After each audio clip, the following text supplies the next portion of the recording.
लोग कहेला कि तू वायरल हो गइल बड़ा, घमंडी हो गइल बड़ा, अब तारा भीतर घमंड आ गइल बाटे, अब तहार पैर जमीन पर नइखे, हेन तेन ऐसन 50 कमेंट आदमी देखेला लोग के, सुनेला लोग के। चुपचाप हो जानी। कहे से कि ई जितना कमेंट बाटे, ई जितना चीज़ बाटे, एमे 1% के सच्चाई नइखे।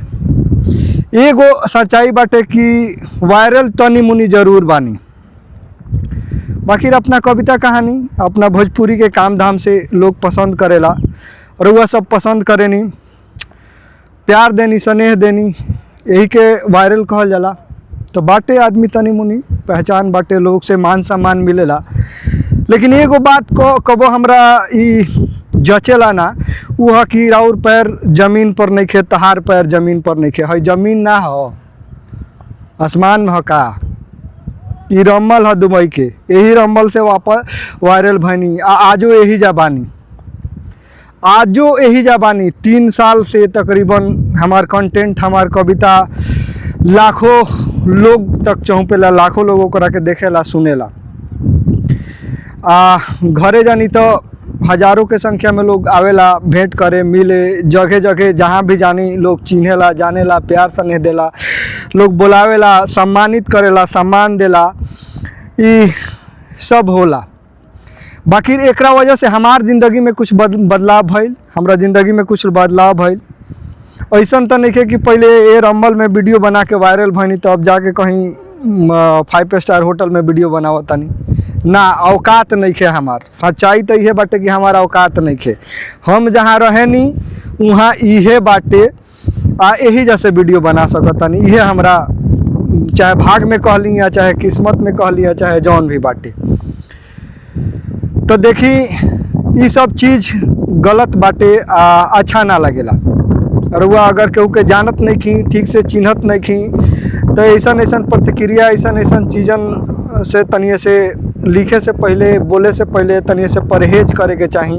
वो आदमी के प्रोफाइल खोजे के चाही, ऊपर नीचे करे के चाही कि आखिर आदमी बा कहाँ, कैसन बाटे, का वीडियो बनावेला, का एकरा भीतर सच्चाई बाटे।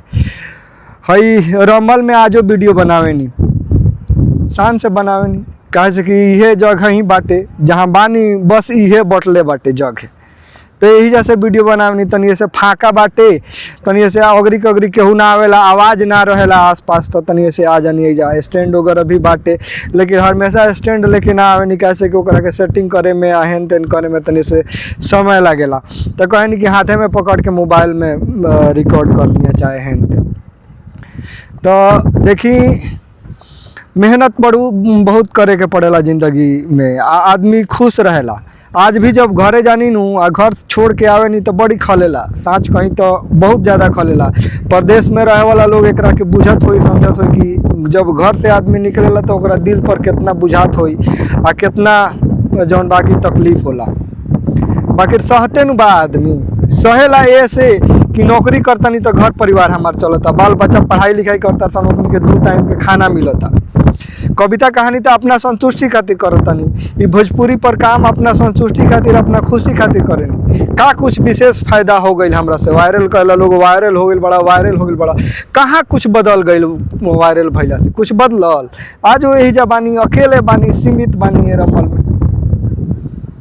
तो देखी जिंदगी जितना बाहर से शानदार लोग के लौकेला न, उतना होला ना।